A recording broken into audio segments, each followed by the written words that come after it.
કે આમ તો તમારો લાંબો દંડ થાય પણ તમને 100 રૂપિયામાં આપીને તમને છોડી દઈએ છીએ. એટલે મને એમ થયું કે 100 રૂપિયાની અંદર કોઈ પહોંચ પણ ના આપી અમને.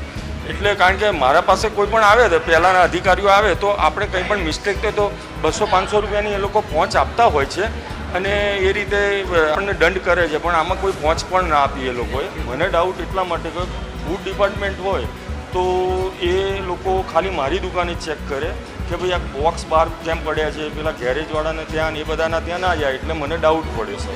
આ ગ્રાહક સુરક્ષા અમદાવાદ નામનું એક ટ્રસ્ટ ઊભું કરેલું છે, એટલે એ નામે આખી તોડબાજી કરતા હોવાનું સમગ્ર જે છે મામલે સામે આવેલું છે. કારણ કે આમાં જે અલગ અલગ છે, જ્યાં રાજુ ગોવિંદ છે એ કટલરીનો કંઈક વિસ્તારમાં ફરીને જે લારીઓ ચલાવીને કટલરીનો ધંધો કરતો હતો.